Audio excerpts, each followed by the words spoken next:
Yes మనతో పాటుగా Borabanda corporator బాబా ఫసీద్దీన్ ఉన్నారు.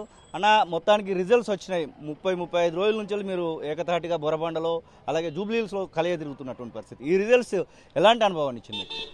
నేను దాదాపు విద్యార్థి దశ నుంచి దాదాపు 2001 ఉద్యమాలు చూశాను, ఎన్నో ఉప ఎన్నికలు చూశాను. 2004లో నా చిన్న వయసులోనే 2004లో అక్కడ సిద్దిపేట ఉప ఎన్నికలు చూశాను, ఎన్నో ఉప ఎన్నికలు చూశాను.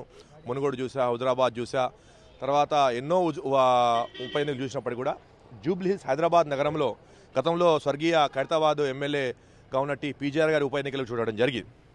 కానీ ఈసారి జూబ్లీహిల్స్లో జరిగిన ఉప ఎన్నికలు చూసుకుంటే వాతావరణ స్థానికేతలకు చేస్తాం, ఎంత ప్రభావితం చేసినా, ఎంత అసత్య ప్రచారం చేసినా, సత్యాన్ని అసత్య ప్రచారం చేసినప్పుడు ప్రతిపక్షాలు చేసినప్పటికీ కూడా ప్రజలు స్థానికేతల వైపు ఉన్నాం.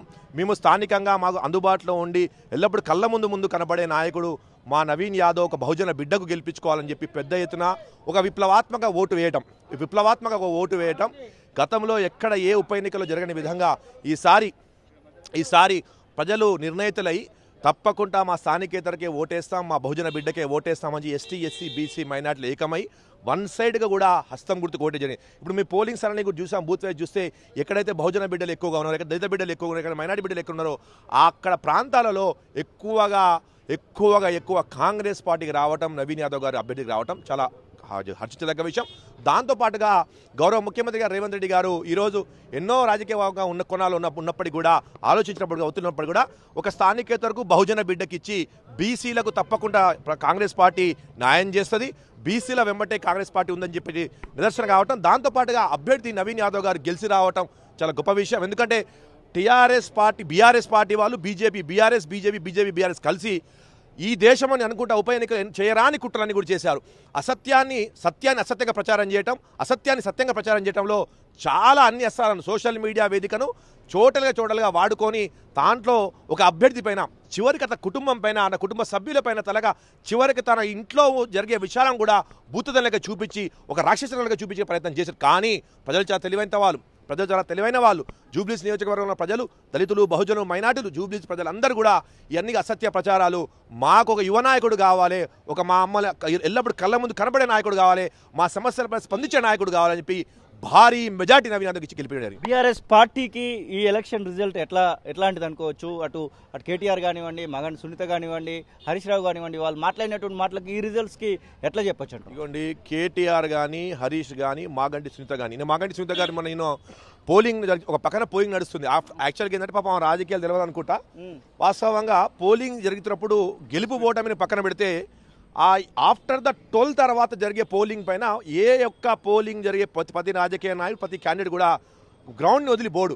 ఆమె గ్రౌండ్ వదిలేసిపోయి క్యాండిడేట్, మా కాంగ్రెస్ క్యాండిడేట్ నవీన్ యాదవ్ గారి పైన, మా కాంగ్రెస్ పార్టీ నాయకుల పైన మా మీద ఆరోపణలు చేస్తుంది. అమ్మ తల్లి, ఆరోపణ చేయడం కాదు, అక్కడ ఓటర్ దగ్గర పోయి పోలింగ్ పోలింగ్ యొక్క పర్సెంటేజ్ ఎలా పెరగాలి, ఓటర్ను ఏ విధంగా అయితే పోలింగ్ బూత్ ఎట్లా రావాలి, పోలింగ్లో జరిగే దగ్గర ఇక్కడ ఓటర్ సమస్యలు రాకుండా చూడాలి. కానీ ఆమె అదులు వదిలేసి ఆమె పగ, ఆమె ఆవేశం ఇన్ని రోజులు అయితే కట్టడి తీసుకొని లోపల దాచుకున్నదో అంటే చాలా మా టీఆర్ఎస్కి వచ్చి మాకు తెలుసు. మాగంటి సునీత వాట్స్ మాగంటి సునీత అంటే మాకు బాగా తెలుసు. ఒక మహిళగా విమర్శిస్తుంది కానీ ఆమె గురించి బాగా క్లుప్తంగా తెలుసు. ఒక్కసారిగా బ్లాస్ట్ అయిపోయి ప్రెస్ మీట్ పెట్టి పోలింగ్ వదిలేసింది. ఆమె ప్రెస్ మీట్ పోయి అటు ప్రభుత్వాన్ని, అటు మా మీద, మా క్యాండిడేట్ మీద ఆరోపణ చేయడం స్టార్ట్ చేసింది. అది కూడా ఒక అగ్రెసివ్నెస్గా ఉద్రేక రూపం చూపించింది. దీన్ని బట్టి అర్థమైపోయింది. అప్పుడే ప్రజలు నిర్ణయించుకురు, వామో నీకు ఓటేస్తే నువ్వు కాళికా అవతారం వేస్తావు తల్లి, మాకు శాంతి స్వభావం కావాలి, మా ప్రజలను కలుపుకపోయేటోడు కావాలని చెప్పి ఈ ఉద్రరూపం మాకు వద్దని చెప్పి ప్రజలు ఈరోజు నవీన్ యాదవ్ పడంగా. లోకల్ బాడీస్ రాబోతా ఉన్నాయి, జిహెచ్ఎంసీ కూడా ఎలక్షన్స్ రాబోతా ఉన్నాయి. మేయర్ పీఠం పైన కాంగ్రెస్ కండేసినట్టు కనబడుతుంది. ఈ రిజల్ట్ మేయర్ పీఠం పైన ఎట్లాంటి ప్రభావం చూపిస్తుంది?